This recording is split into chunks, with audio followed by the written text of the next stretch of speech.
and welcome to Shooting the Shit with Vicki. It's Monday, January 26th, and oh yeah, there's that. I don't know what I was thinking.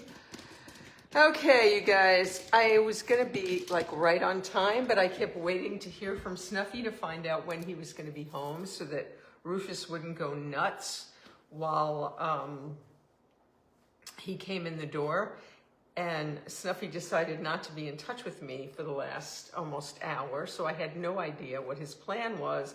So I was waiting and waiting, and finally I just, here I am.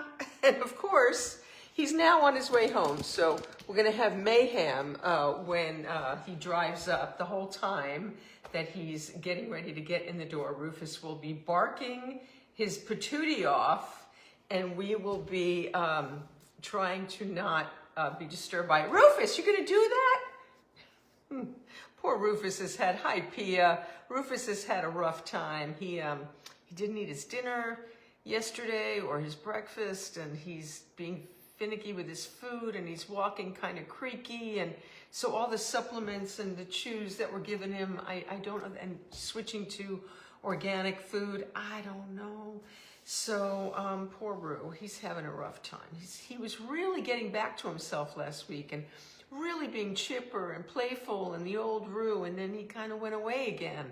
So we're going through stuff in the Abelson Walden home. I've had my share of stuff, and if you guys have been reading my Facebook, I kind of brought everything up to date yesterday. And I know a lot of people aren't on Facebook on Sunday, and you know, it kind of took me a while to process what was going on, let alone just sit down and write about it. And then more things were entering into the scenario, and I wanted to include more and more. And so, yeah, I had much better hair before I showered. So anyway, it's been a time, it's been a lot. You know, I was gonna write in the show description today, please, hi Barbara, please no questions. Barbara, you especially, please no questions, no suggestions, no advice. All I'm asking for, and no stories of what happened to your friend or your aunt or you. I'd appreciate it if you guys would not do that with me, because I take all that shit really to heart. And somebody wrote me a story of their experience last night in my messages, meaning well, and it kept me up all night, because what if her experience is my experience? Hi Maria, and everybody's experience is different, and we've all got experiences to share, and I want to hear your stories, but I want to hear them after I go through what I'm going through. Hi Craig, oh my God, I don't think I've ever seen you on here. But you know, it's so hard, because when people are telling me their stories, wow, Maria, you're very kind, because I'm not feeling fabulous looking. I was looking in the mirror going, oh, do I look sick? Do I look like I'm going through all this stuff? And I kind of do, and my hair's kind of, I need some layers and chop. But anyway, so anyway, you know, what happens is when people tell me their stories, I imagine that that is what's going to happen to me. And of course, Snuffy isn't here, Andrew. Snuffy's going to interrupt us in about 20 minutes, and then you can say hello to him. Hi, Loretta. Hi, Jan.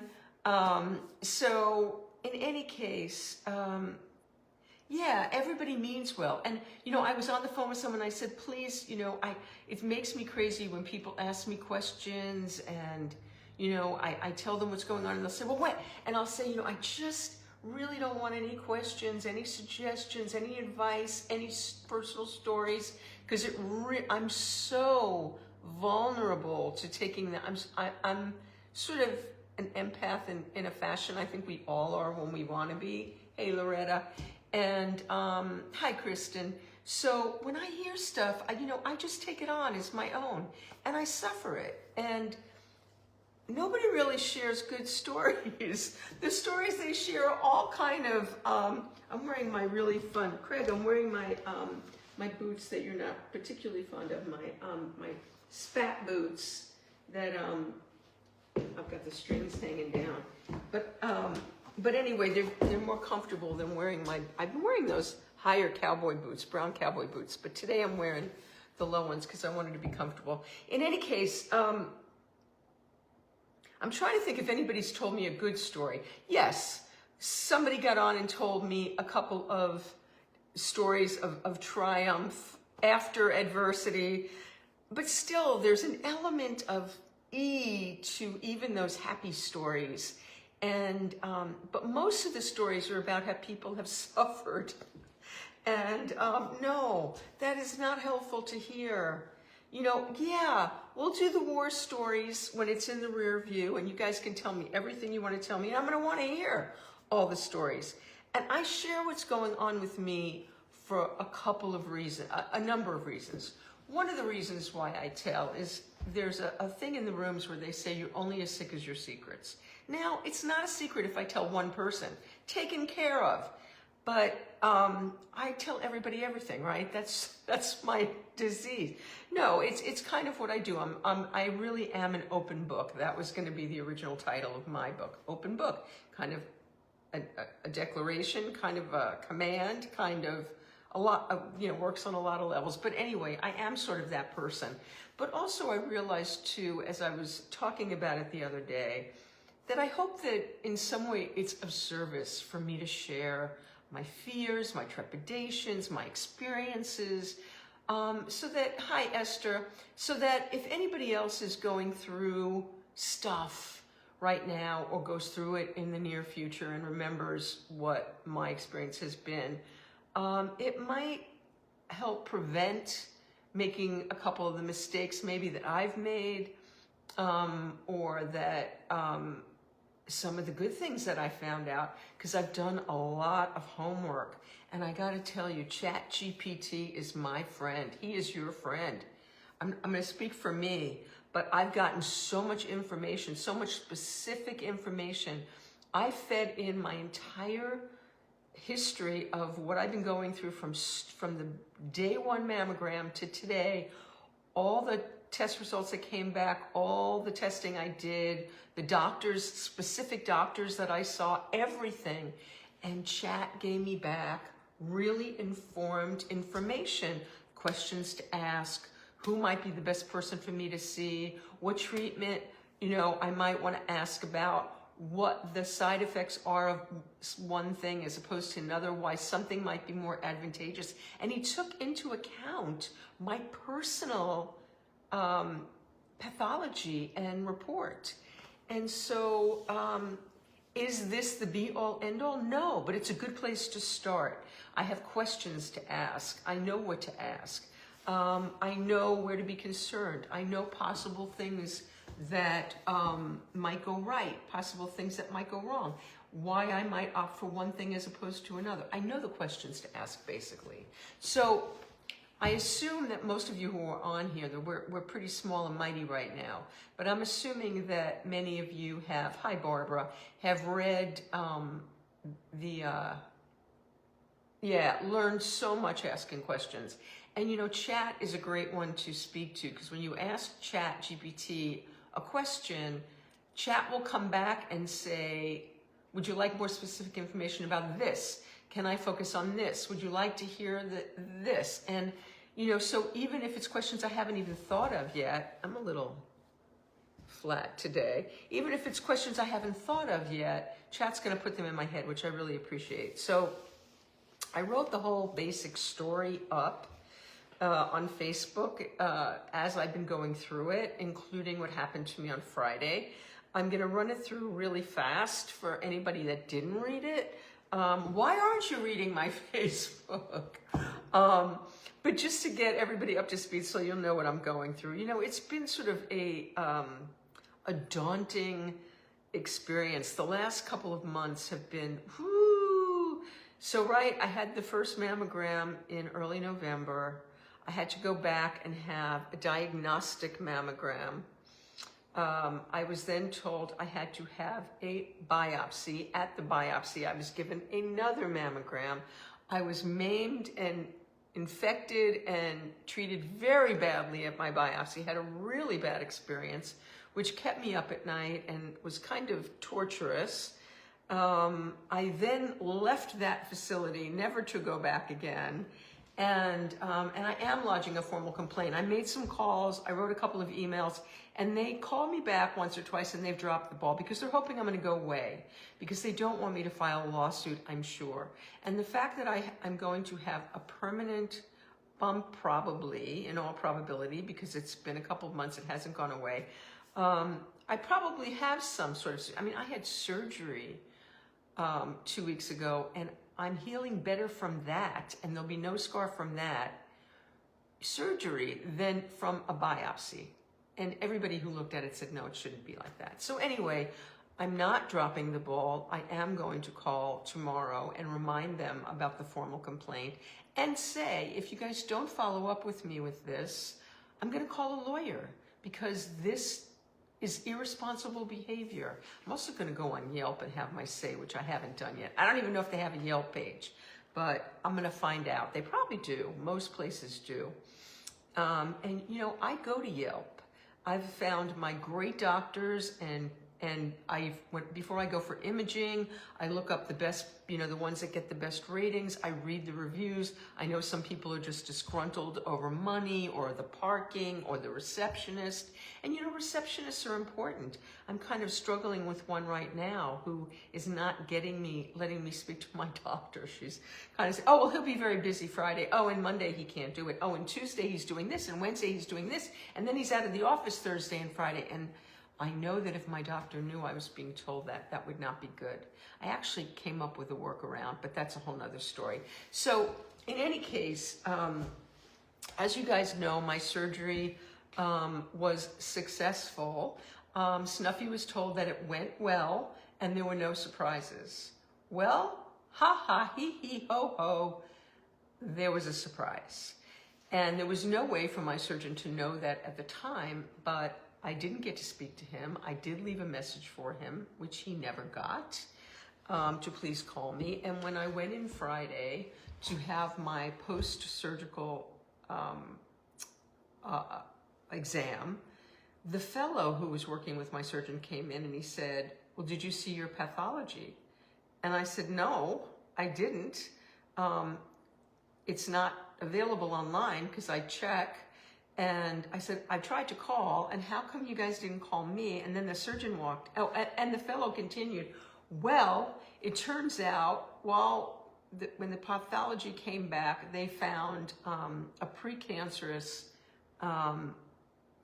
cells up by the outer margin, and my surgeon came in and corrected all. So it turned out, right before my surgery, I said to him, hey, I know there is I asked both him and the fellow, what is the percentage of women that have to come back and have a second surgery once you go in there if you find something?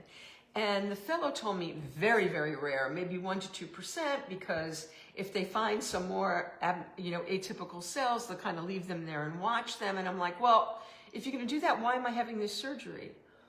Well, because we know they're there, and there's calcifications. They can't see through the calcifications, so if there's anything underneath it. But meanwhile, I had the calcification since 2014.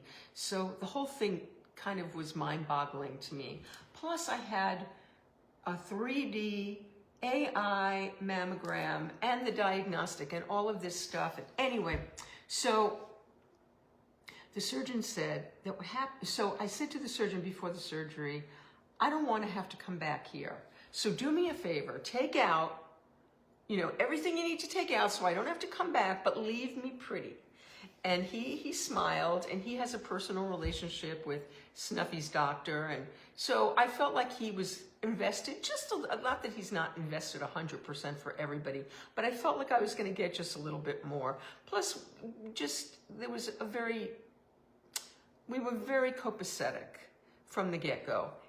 Really felt very comfortable with him.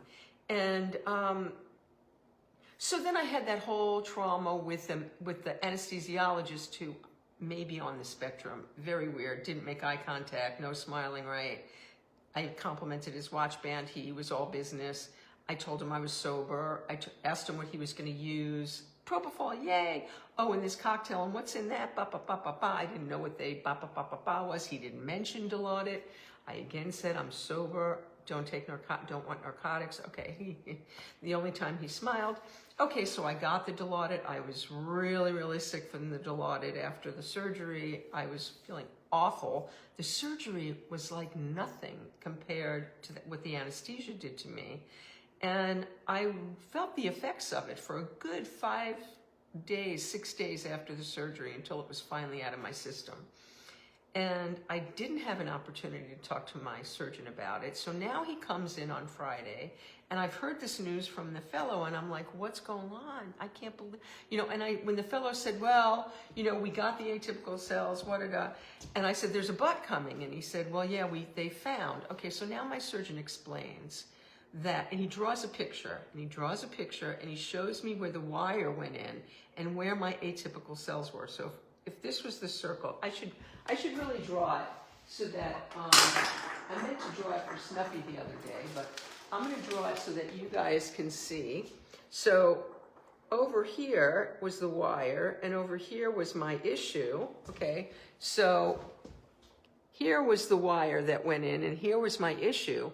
And he decided to go into the superior region, which I knew from reading my report that he had gone and taken samples from up there. What happened was he went way farther than he planned to, and up here, right by the border, they found a few precancerous cells up here. Now, he took them out by chance. He had no idea they were there. They were cells. He would have gone further had he known they were there, but he didn't know they were there. He said in 30 years, he has never gone in to get atypical cells and then taken out by chance precancerous cells, or vice versa. He's never gone in for one thing and found something completely different and unrelated in a different part of the breast. So 30 years. Wow, lucky me.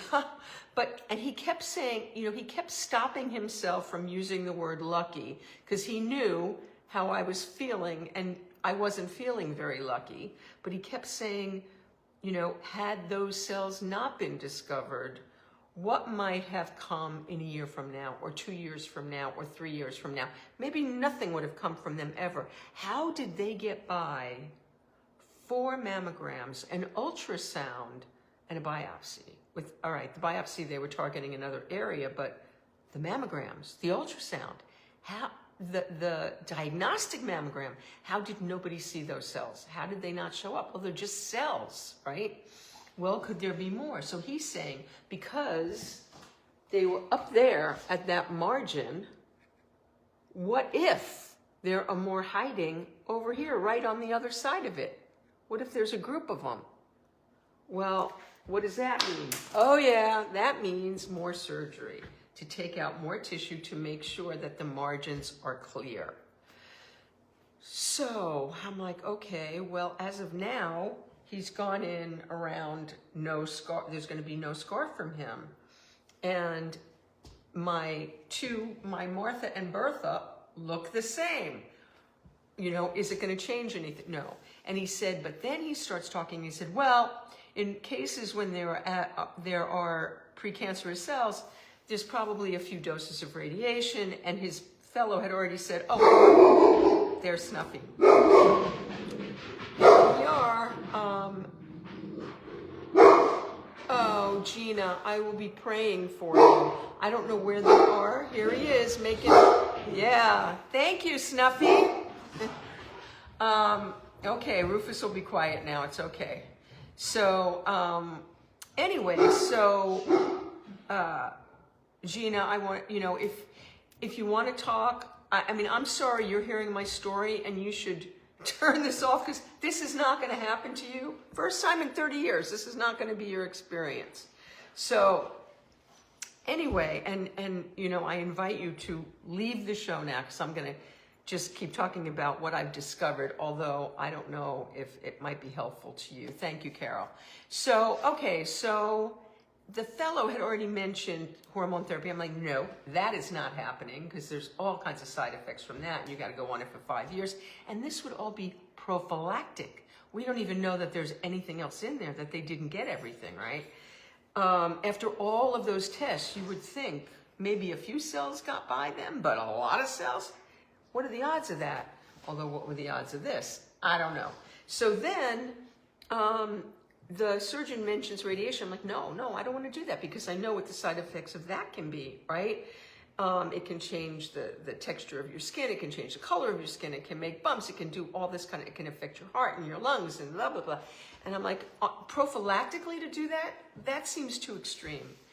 And he said, oh, I'm so happy, Gina. So then, I have a very thoughtful surgeon who is not an egoist.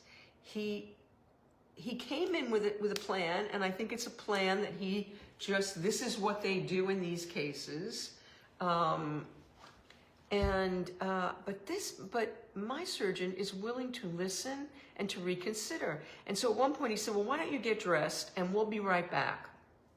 And he left with the fellow and the associate, the scribe, and they came back in about 5 minutes later, and he said, I have another option there's this thing called internal radiation where it's one and done. They go in there when they're operating.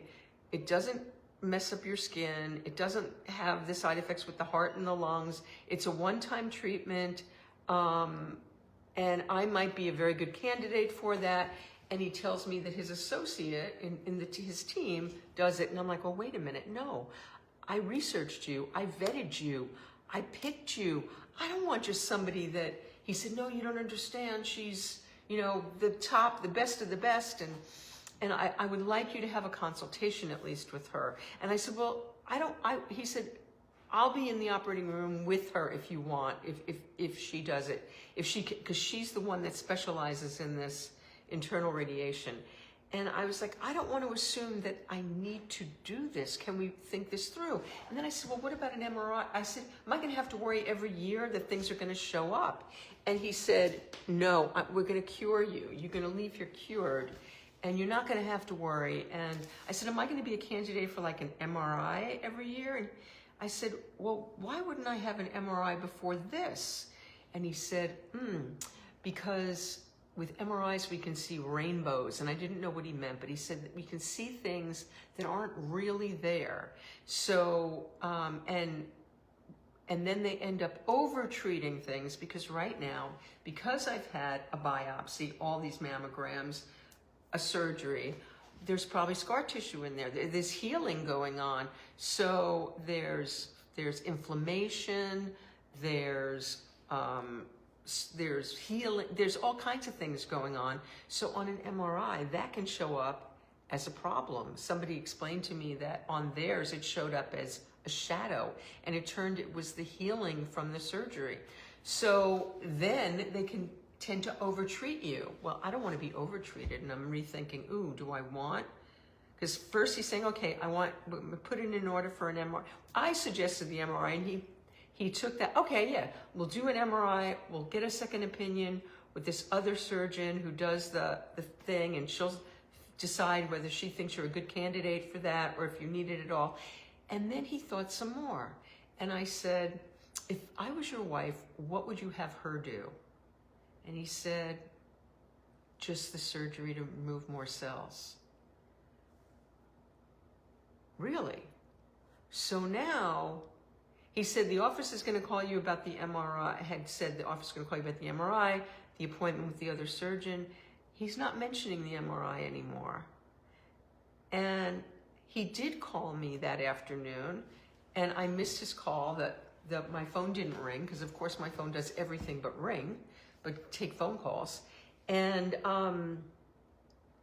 he said that he had spoken to the other surgeon about me, and that I have we have a lot of options, and she's going to reach out to get an appointment. Meanwhile, I tried to call him back. That's when I found out he can't call you here, he can't call you here, he can't call you. So I didn't get to speak to him to find out what those options are. but I do have an appointment with the other surgeon this Thursday, and his team was, her team rather, was lovely. And I did a lot of research about her on ChatGPT, and according to Chat, she's probably a better option for me moving into the second surgery than the surgeon that I love, because this is her specialty. And in these kinds of cases, and actually her specialty is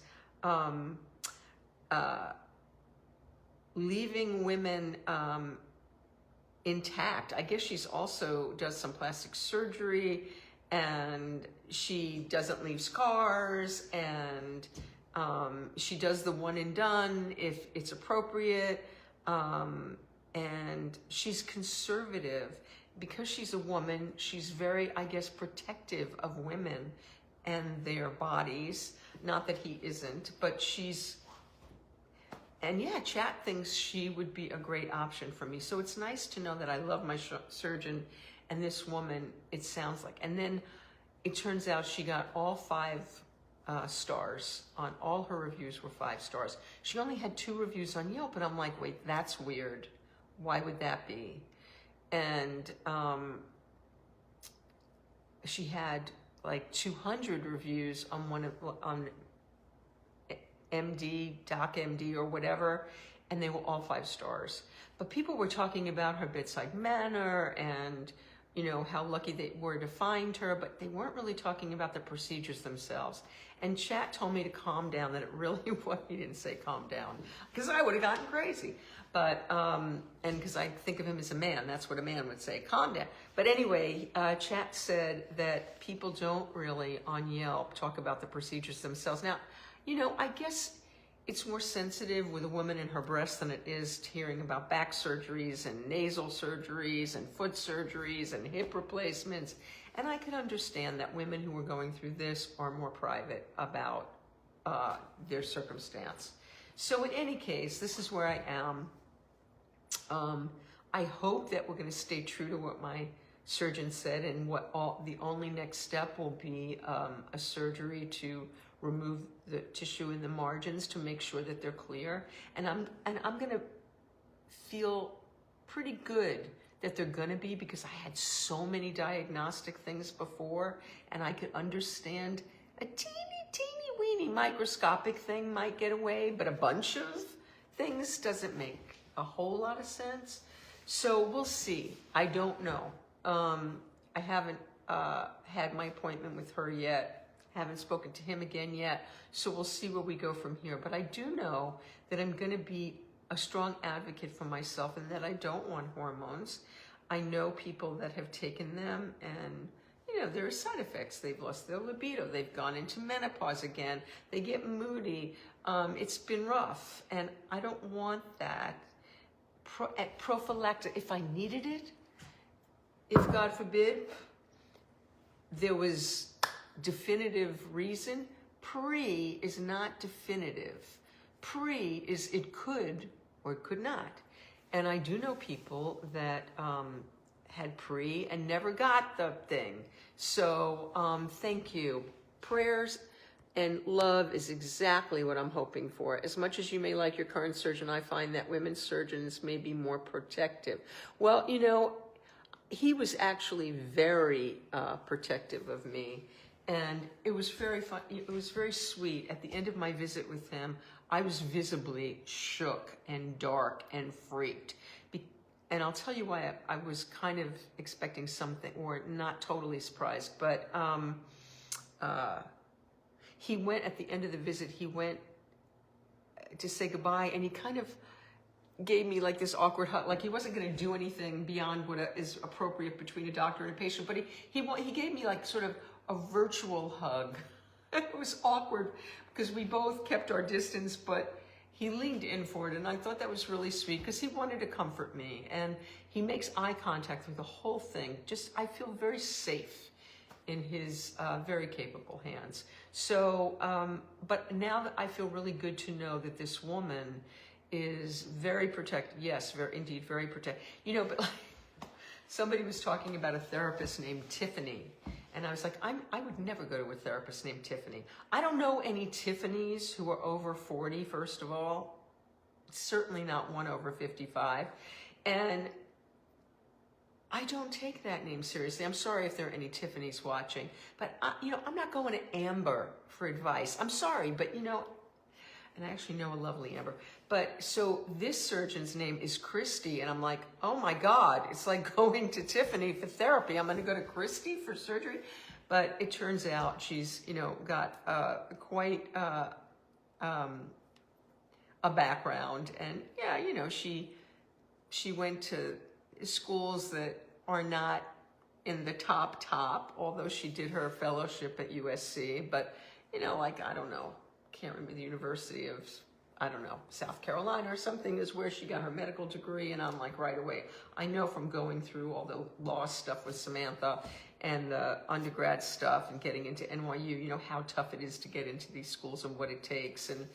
And so I was a little cynical about all of that, but she certainly seems, and some people choose those other schools so that they can be the big fish in the little pond in the top of their class. And I get that, and I understand the reason for that. Hi, Valerie. So in any case, that's what's on my agenda. So if you guys read my Facebook, and if you haven't, please look. Last night I posted about 5 pictures of my dad back in the late 60s. I think those pictures were probably taken in about 1968 or 69. My father was, I don't know, in his 40s, already had some white hair, so gorgeous. I mean, I know, I remember my father was a handsome man until the day he passed in his 80s, but boy, was he gorgeous. And I've seen all these pictures of him with my mom. Thank you, Gina, back at you. I've seen these pictures of my folks together when they were in their 20s, and my father was a handsome devil, but boy, did he grow into it. Men in his wow, I mean, just so handsome. And my old friend Amy Blumberg, who's Amy Goldblass, discovered them because they were pictures of, you saw the photos, they were pictures of her mom, Sissy Blumberg, and my dad, Larry Katz, with various hotel guests and entertainers. My father was the master of ceremonies at Green Acres Hotel that Sissy Blumberg owned, and the athletic director, and he sang every night and introduced the like every comedian who did the Borscht Belt and every singer, and just, yeah. And my father got to perform every night. He was in his glory. He loved it. My parents were divorced at the time. My father was single. The women would throw their room keys at him and their panties and all kinds of stuff as goof when he was on stage. I don't know, some of them weren't goofing. He went out with a couple of women that were in their 20s, and he was having quite the time. He was at big dimples, which aren't even in those pictures. He was just gorgeous. But in any case, Amy sent me these pictures yesterday, not knowing that I had just literally 5 minutes before been talking to a sponsee, doing some step work, and telling her about my dad and the experience that I had when my dad passed away. And I'm going to tell the story again because maybe you didn't read the Facebook, but I'll tell it really fast. So my father went into, what is it called? Not cardiac arrest. He had, okay, it'll come to me. Anyway, my father had Alzheimer's, dementia, and, but I spoke to him every day. Once I got talking to him, he still knew who I was. The last time we visited him, he said, I don't remember your name, but I know that I know you. I know you're in my family. Oh, you're so beautiful. And then 2 seconds later, you went, Vic, and it all came back to him. So he was kind of in that place. And he still remembered every word to every song. We sang a couple songs together that day, and I forgot some of the lyrics. He got them right. But he didn't remember the kids. He didn't remember Gabe. Yeah. So in any case, I spoke to my dad every day on the phone for years. Because as soon as he started to have trouble with his memory, he was living alone in Florida, and I just called him every day. It was just part of the daily routine. And we didn't have service between our house and Foothill Boulevard in Montrose. And so I would wait till I got up the hill on Montrose, on Foothill, and that's where I would call my father every day. Sometimes from the house, but usually up on Montrose when I was going out to pick up the kids or run errands or whatever. And in any case, my father fell, and I didn't find out until a couple of years ago that they asked my brother if they should put my father in a coma. What was the reason they were going to do it? I don't know, but it was Samantha's birthday. It was this whole thing. Anyway, they did it before I got there. I flew there as soon as I had Samantha's friends over for her birthday, her 13th birthday, and as soon as I dropped the last one off from the sleepover, I got on a plane, I went. I walked into the room, I said hi to my dad. I said, Dad, open your eyes, I'm wearing a nice shirt for you. And his eyes were flickering, and the nurse said, oh, he can't hear you, he's unconscious. And he definitely heard me. Anyway, we sat by his bedside for the next 4 days. I stayed with him overnight and slept in the room, sang to him, held his hand, read him people's posts on Facebook, played music that he loved. Singing to him should have woken him up right there. But in any case, when he passed, I think I told you guys this story last week. Zoe Moon said, you know, they will, when our beloved, our dear ones are leaving, they hang around for a few days to make sure the loved ones are okay. So when, you know, you have those Jewish funerals 3 days after, they're there, they're hearing what you're saying, so make it good. Right when my father left his body, his spirit left his body, we were holding his hand. I called Zoe like 5 minutes later, and there was all that stuff where her stereo turned on and Earth Angel played, and then it happened again in her car. And I kept saying, oh, you know, that means he's an angel. He's telling me he's in heaven. No, she said, I think he's trying to tell you that you were his angel on earth. And so sweet, right?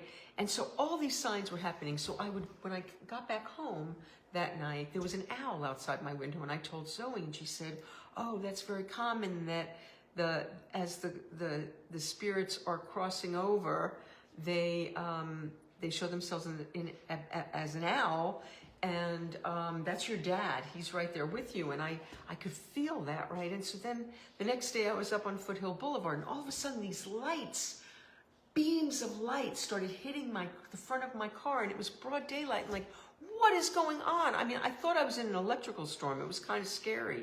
And it happened for like the next week, 2 weeks. Every time I was on Foothill Boulevard, these lights would go off.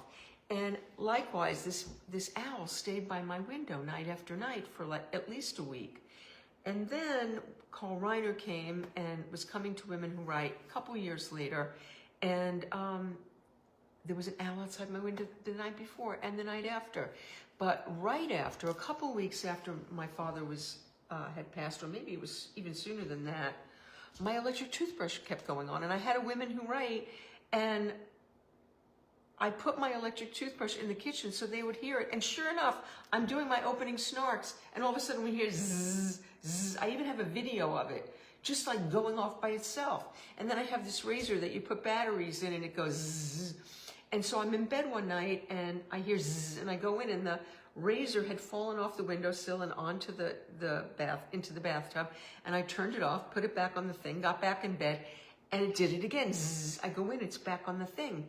Turned it off, put it back on the thing. Now my electric toothbrush is going off. This happened that whole night over and over and over again. I knew it was my dad. So Snuffy and I moved into the house. We had an owl. He even came down and like looked me in the eye in the morning a couple of times. He had a nest up in our tree. It was very, very high, in a very high palm tree. The guys came to prune the palm trees, asked us if we wanted to get rid of the nest, told us there were 3 eggs in there. There were torrential rains. A couple weeks later, the nest came down, the eggs cracked. Marta found 3 baby owls out there. When we got home, we were away for the weekend. There they were on the side, in the back, 3 little baby owls. And then the owl was gone. And I was so sad, and I kept listening for that owl. And Snuffy and I always had our coffee. We had coffee every morning outside. We haven't done that since the fires. I keep saying we're going to start again, but we really need to start again. It was a beautiful way to start the day. And anyway, I kept listening for the owl, because sometimes we'd be out there so early in the morning, he would still be hooting from the night before, and no owl, no owl. And once in a while I thought, is that an owl? And Snuffy would say, no, that's doves. And waited, and that was 2 years ago that the rains happened. And then the night before going for my surgery, I'm sitting here and that's an owl. Ooh. And Rufus heard it and ran to the door. And then the night I got home, and then 3 or 4 nights later, and then again, and then again. And it filled me with sort of this feeling of dread. Why is my father staying? There must be more to this story. And that's why I wasn't that surprised when they told me that they found something. And then I wrote the whole story. And then I was telling my sponsee about all of this and how my father is protecting me, and that perhaps I had said to the doctor, what made you go up in that upper region? What made you go so far from where the spot was? And he didn't kind of answer me. He was thinking about it. And I said, instinct? Was it your instinct? And he kind of smiled. And I think now that it was my dad. My dad was watching, protecting me. My dad guided that surgeon to go to the spot where that's why I don't think they're going to find any more. Because I really do believe my dad got that surgeon to go where he needed to go to get that out of my body. And the surgeon kept saying, lucky, didn't want to say lucky, kept saying, it was for my betterment or whatever. But it is lucky, right? That's out. So I don't want to overtreat now, because I do feel like I do feel my guardian angel and angels. I was actually talking to my stepfather Marvin in the car when I was driving last week and feeling his presence here with me too. And whatever it is, whether it's my dad, whether it's God, my higher power, my brilliant surgeon, I know that there's a power greater than me that's got my back. And I know that if I stop trying to reason it out, stop trying to plan it, stop trying to control it, do my part, do my research, and then trust that the right answers are going to come, and there are no accidents, there are no mistakes, and the exact right thing will happen for my betterment. And then you think, well, what happens to all the people that's not true of? We just went to a memorial yesterday. A friend of Snuffy's lost his wife to pancreatic cancer, and horrible ending, horrible. And yeah, I believe it was my dad too. And horrible end. And so not everybody has this this kind of good fortune to have something be found before it turns into the bad thing. And so anyway, so I was telling my sponsee this story, and all of a sudden I get this text from Amy Blumberg, Amy Goldblatt, saying, I was going through my mother's stuff, and her mother wrote a book about Borscht Belt memories. It's not called that. I can't remember what it's called. I really do need to read it. My cousin Sherry just went to try to get another copy, and they were sold out. So I'll have to talk to Amy about how I can get a copy. But she was going through pictures, her mother's pictures, and she came across these pictures of my dad, ones that I'd never seen before, and if I had, I don't remember. And they were clearly taken by a professional photographer at the hotel, because they're clear and they're wonderful. And the pictures I have of my dad, even Snuffy said, these are like the best quality pictures he's seen of my father.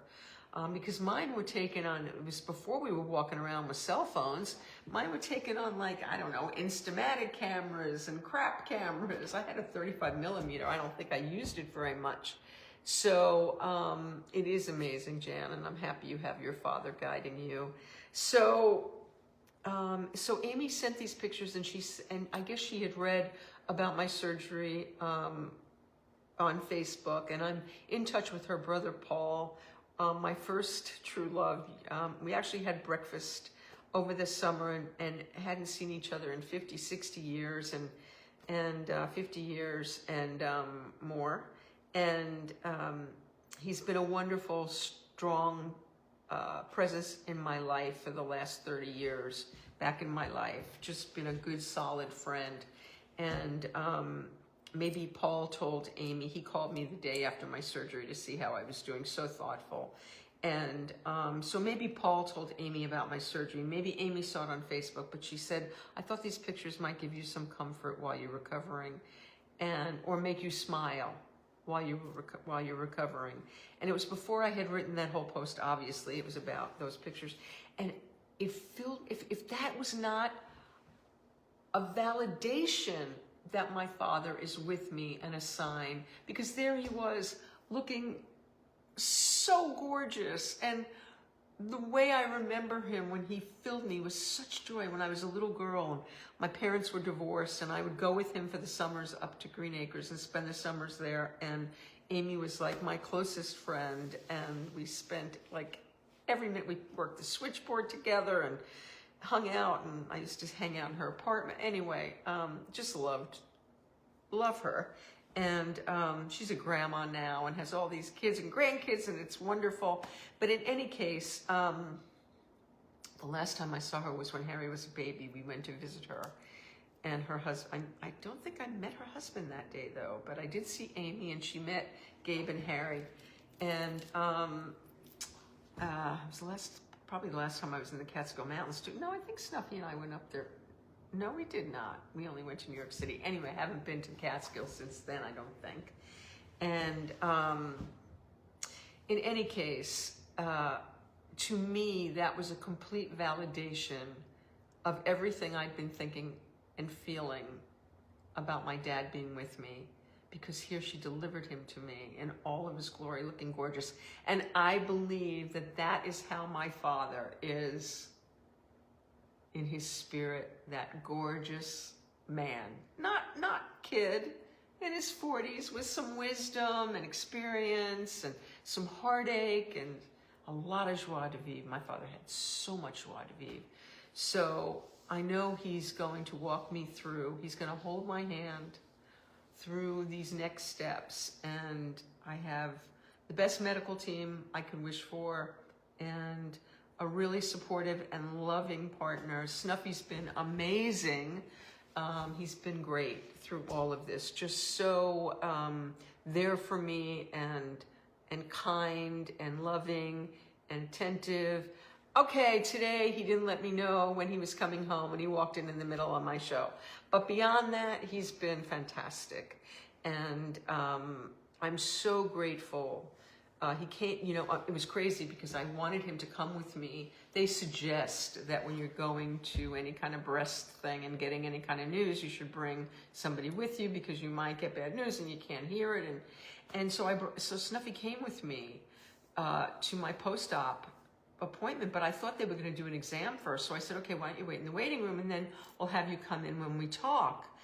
And there was no time for that. And so, because there was no exam, they just started talking and telling me all this stuff. And I said, wait, I brought my partner here for him to be here, because I was like, I must have been as white as a sheet when I got the news.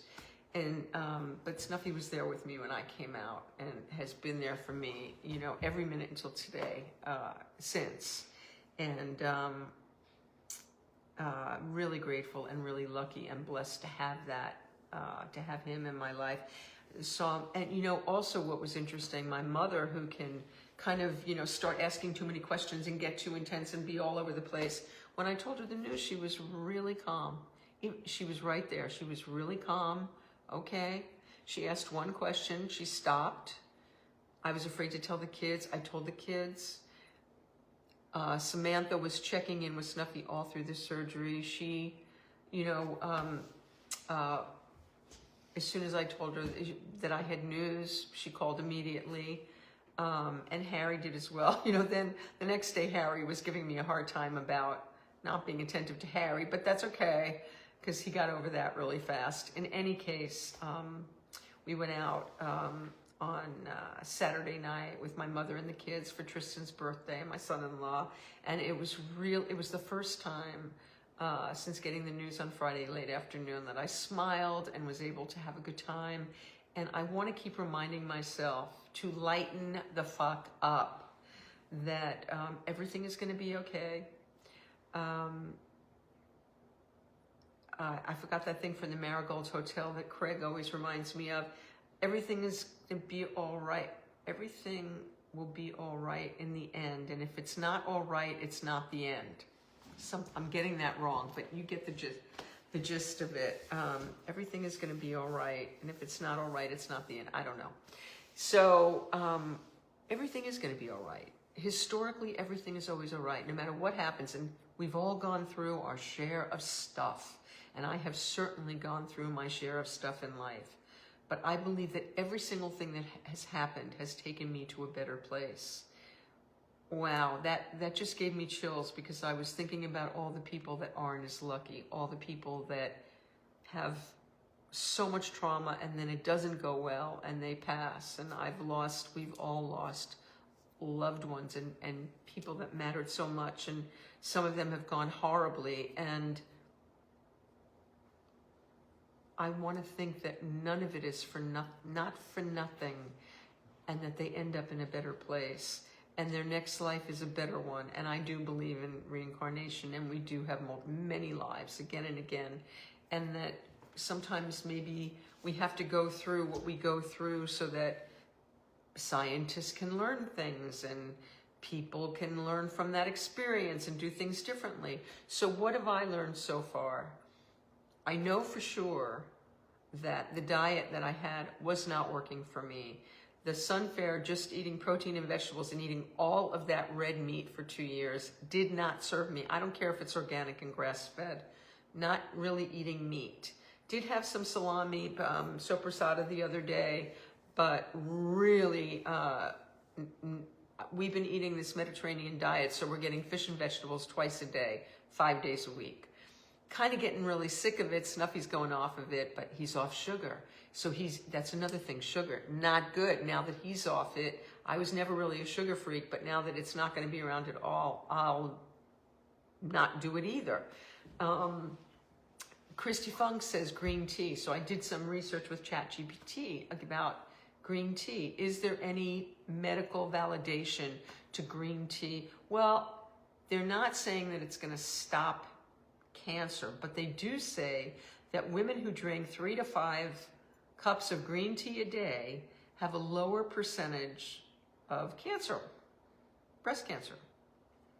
It's not a lot, but there's something there. Worth doing, nothing to lose.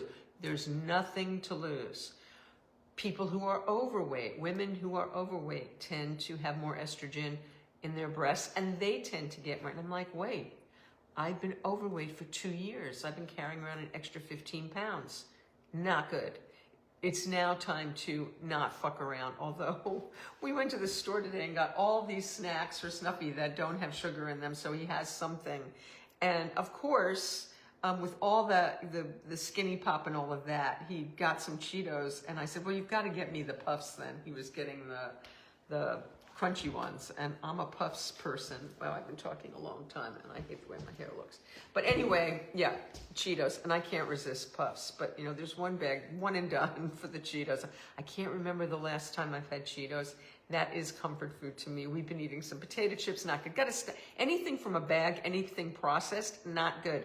So I ordered these edamame for Snuffy. I bought carrots and peppers for me to snack on. I'm staying on the Mediterranean diet, and I'm going to start. Harry's doing these overnight oats, and I thought, yeah, you know, oatmeal lowered my cholesterol tremendously years ago, and I ate it every day for 8 months, and my cholesterol went below 200 for the only time in my adult life. And anyway, so I'm back. I just ordered the overnight oats, and I bought a bunch, and so I'm going to add to my Mediterranean diet. I actually think oatmeal's okay. I'm going to have a half portion of the oatmeal every morning. I'm going to do it every morning.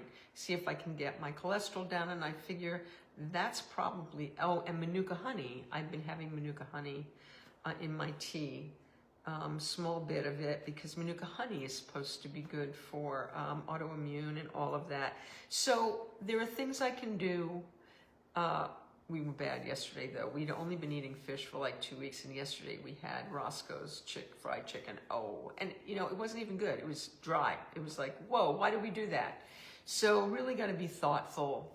And oh, you love overnight? Oh, it's cool. I haven't tasted them yet. Harry's been reviewing them daily on his Instagram, each flavor. It's fantastic. So, okay.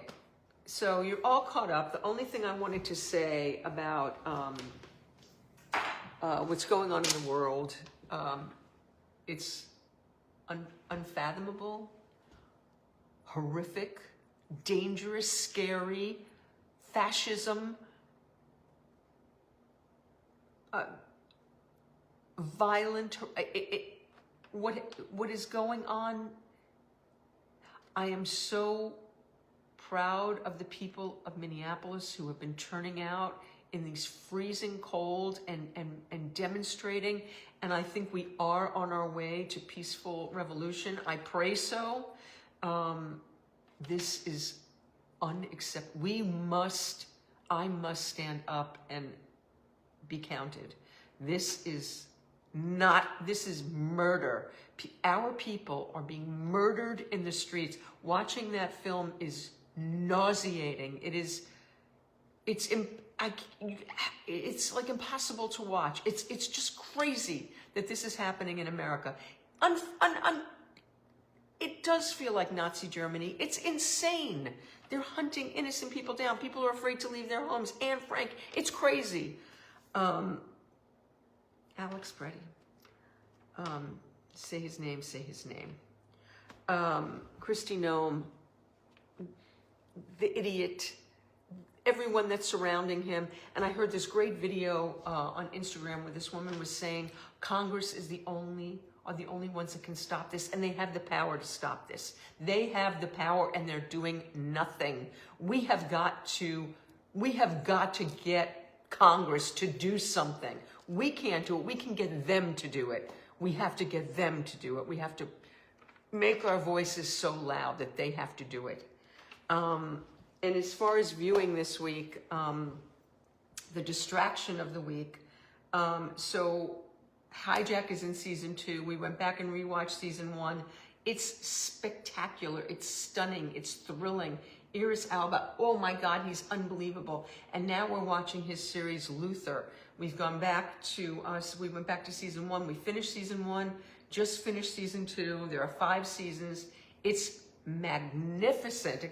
Season 2 got 100% on Rotten Tomatoes. I understand why. Season 1 got, 96. It's fantastic. It is so thrilling. I'm on the edge of my seat, can't breathe every single episode. It's just fantastic. Hi, Monty. And The Pit. We're watching The Pit, and they're rolling them out slowly, and it's crazy. I'm trying to remember if we went back and watched the whole Pit. We didn't. We could, because it was great, but we did do that with Hijack. I recommend it highly. So we'll be watching more Luther tonight to take my mind off. And this week, if you didn't see the interview with Eddie Bayers last week, the first drummer in the Country Music Hall of Fame, in the Musicians Hall of Fame, on 1,200 albums, over 300 gold and platinum albums. He's just wonderful. And so it's still up on my Facebook. It's on my YouTube. Please check him out. And Rob Stoner will be with us this Wednesday. We're going to be a little late this week. We're going live at 6 p.m. instead of at 5. And as you know, always on time for Game Changers. And Rob produced 2 Dylan albums, played and sang with Joan Baez and Bob Dylan, and just, oh my goodness, I can't wait to talk to Rob. And we have many, many mutual friends. I've probably seen him down in the Village many times booking down there. Anyway, looking forward to Rob Stoner this Wednesday, 6 p.m. Pacific time. So you guys, I'm praying for you, Gina. Anyone else who needs prayers, let me know. I'm praying every day, doing my morning pages, staying in conscious contact with my higher power, trusting that there is a power greater than myself that will restore me to sanity and will restore my body to perfect health, if it's not already. But I really believe that I'm already clear. I really believe my Father guided the hand of my surgeon, and it's out and it's gone. And now it's my job to keep my body healthy and to eat the right foods and to lose the weight and make sure that I'm exercising every day. And I just started getting back on the vibration plate after not doing anything for a week. And tomorrow's back on the elliptical, and I'm going to try to do some free weights, but I don't think I'm going to do the free weights today. But I'll be on the vibration plate tonight. Free weights tomorrow. And anyway, sending you guys so much love. I look forward to reading whatever comments I missed. I think I saw most of them. But I appreciate, please, moving forward, no questions, no suggestions, no stories, no horror stories, none, please. And even ones you think are good stories, please hold them until after I'm done. And then I want to hear them all. And I really appreciate you guys respecting my wishes on this, because it really sends me into sleepless nights, and I've had many of them. Thank you, Pia, for the stars. That's so sweet. So I really appreciate if you, and you know, I'm going to tell you everything anyway. You don't have to ask me questions. I'm going to tell you. I don't keep any secrets from you guys. So anything you could possibly want to know, I'm going to offer. So sending lots of love. Please wish me good luck on Thursday when I meet Christy and Surgeon Christy. And lots of love and good health to everybody. And thank you, Esther, for keeping me in your prayers. I'm very grateful. Good night, everybody. Rufus! Rufus never came out. Rufus! Oh my God, I almost forgot. Rufus, come here. I forgot about you. Come here, hurry up. Hurry up. I forgot about you. Come on. Oh, look how he's walking. Oh my God. Rufus, come here. Hurry up. Hurry up. Come on. Come on. Hurry up. Everybody wants to see you. Come here. Come on. Come on. Come on. Poor Rufus. Okay, baby, sit. Sit. Sit. Come on. Sit. Good boy. Good boy. There he is. There's Rufus. I almost got off the air without having you come out and say hello. What kind of show? It would not be a show without you. It wouldn't be. And you're going to eat, and it's time for Rufus to eat dinner, so we're going to go. Good night, everybody. See you soon.